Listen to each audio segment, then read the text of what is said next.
नमस्कार, स्वागत है आपका डॉक्टर साहिब में और मैं हूं आपके साथ सौम्या राठी। इस वक्त मैं बैठी हूं डॉक्टर गीता शर्मा के साथ, जो कि बिहार में इकलौती ऐसी डेंटिस्ट हैं जिन्होंने ओरल पैथोलॉजी में पीएचडी कंप्लीट की है। साथ ही साथ बीडीएस और एमडीएस भी हैं। इसके अलावा डेंटल कॉलेज में अपने डिपार्टमेंट की एचओडी भी हैं। डॉक्टर गीता शर्मा से आज हम ये सवाल जवाब करने वाले हैं कि ये जो मुंह से बदबू आती है, इसके पीछे क्या क्या कारण हो सकते हैं, ओरल हाइजीन मेंटेन करने के बावजूद ये समस्या क्यों होती है और ये बीमारी की तरफ किस वक्त इशारा कर रही होती है। लेकिन हम डॉक्टर साहिबा से सवाल जवाब का सिलसिला शुरू करें उसके पहले अगर आपने अब तक चैनल को सब्सक्राइब नहीं किया है तो कर लें, ताकि आने वाली वीडियोस आप मिस ना करें। अब सबसे पहले मैम नमस्कार, स्वागत है आपका। जैसा कि आपने इंट्रोडक्शन में सुनी लिया, पहला सवाल मैं यही करना चाहूंगी कि जो बदबू आने की समस्या होती है मुंह से, वो किन कारणों की वजह से होती है? माउथ स्मेल के बहुत सारे कारण हो सकते हैं। फर्स्ट जो मोस्ट कॉमन कॉज दिखता है वो है केरीज, कीड़ा, जो आम तौर की भाषा में हम जो कीड़ा और सड़न बोलते हैं। अगर समय पे कीड़े का इलाज नहीं किया जाए तो क्या होता है, because of the caries oral cavity में क्या है, खाना फंसता जाता है और ये फंस के वहाँ पे माउथ, जैसा कि आप जानते हैं माउथ में बहुत सारे तरह के बैक्टीरियाज, फंगस होते हैं, ये इसको डिस्ट्रॉय करते हैं and they release the acid. Because of that आपको मुंह से स्मेल की समस्या होती है। दूसरा, सही तरह से क्लीनिंग ना होना बहुत कॉमन है यहाँ पे। पायरिया की प्रॉब्लम, अगर किसी को पायरिया की प्रॉब्लम है, अच्छे से ब्रश नहीं कर रहा है और मुंह से खून आ रहा है, उस केस में भी आपको माउथ से गंदे स्मेल आ सकते हैं। कभी कभी ऐसा होता है कि लोग पूरी ओरल हाइजीन जो है मेंटेन करते हैं, उसके बाद भी उन्हें ये बैड ब्रेथ की प्रॉब्लम फेस करनी पड़ती है। तो क्या ये किसी बीमारी की वजह से भी हो सकता है या किसी मेडिकेशन की वजह से? हाँ, ये बहुत सारी कुछ बीमारी में भी ऐसा है कि आपका फाउल स्मेल आता है सिस्टमिक डिजीज़ में।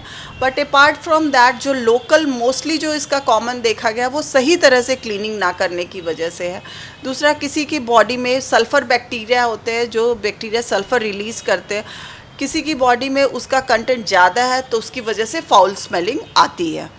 तो इस बैड ब्रेथ के लिए सबसे सही तरीका यही है कि आप डेंटिस्ट से मिले, उनसे अपनी समस्या को बताएं, वो आपके दांतों का एग्जामिनेशन करेंगे। They will find the cause कि किस कारण से आपके माउथ से स्मेल आ रही है। इसमें वो डिफरेंट माउथ वॉश प्रिस्क्राइब करेंगे, बैक्टीरिया कम करने का उपाय करेंगे। They will go through the proper cleaning करेंगे, जो प्रोफेशनल क्लीनिंग स्केलिंग करते हैं। स्केलिंग के बाद लेजर से भी करेंगे ताकि वो आपके माउथ से बैक्टीरिया का नंबर कम हो। और अगर कोई फिलिंग की ज़रूरत है, अगर कहीं कीड़ा है जहाँ पे फूड पार्टिकल फंस रहा है और उसकी वजह से वो सड़ रहे हैं, तो उसका भी वो रेस्टोरेशन और फिलिंग करेंगे ताकि ये समस्या ठीक हो सके।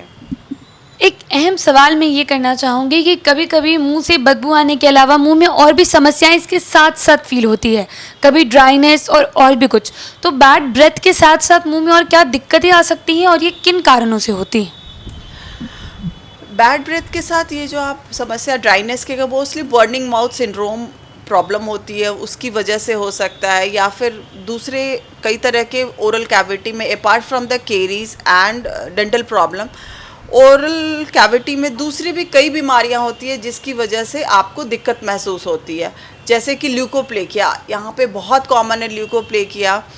उसमें वाइट लाइंस होते हैं या वाइट लाइंस हो जाते हैं जिसकी वजह से ओरल कैविटी में डिस्कम्फर्ट महसूस होता है। Then it can be lichen planus, ladies में बहुत ही कॉमन है लाइकन प्लैनस। अधिक स्ट्रेस लेने की वजह से या इम्यून एक्टिविटी अच्छा नहीं होने की वजह से वहाँ पे वाइट कलर के पैच, मोस्टली वो बाइलेटरल होगा, दोनों साइड में हो जाते हैं पैचेस। इस पैचेस के कारण भी बर्निंग सेंसेशन और माउथ में ड्राइनेस फील होती है। देन तीसरी बीमारी जो है वो सबम्यूकस फाइब्रोसिस, जिसके लिए मोस्टली आपका एरिका नट रिस्पॉन्सिबल है, वो भी होता है। उसकी वजह से भी माउथ में अनईजीनेस फील होता है। सो दांत में ये समस्या तो है ही कि कीड़ा है, वो तो सबको पता है कि कीड़ा है, तो they can go to the dentist. But अगर उसके अलावा भी किसी तरह का डिस्कम्फर्ट हो रहा है तो वो भी आपको रूटीन डेंटल चेकअप के लिए जाना चाहिए। वहाँ पे डेंटिस्ट आपको बताएंगे कि आपकी समस्या क्या है और उसके अनुसार उसका उपाय होगा। उम्मीद करती हूँ कि डॉक्टर साहिबा ने जो सारी बातें बताई हैं आपने उन्हें ठीक तरीके से सुना और समझा होगा। तो अगर आप अपने मुंह के साथ कोई दिक्कतें महसूस कर रहे हैं तो ज़रूरी है कि आप एक बार अपने डेंटिस्ट से कंसल्ट कर लें ताकि वो आपकी समस्या पहचान कर आपको सही इलाज दे पाएँ। इसी के साथ बहुत जल्द मुलाकात होगी डॉक्टर साहिब के अगले एपिसोड में। तब तक के लिए अगर आप इस वीडियो को फेसबुक पर देख रहे हैं तो पेज को लाइक और शेयर ज़रूर करें।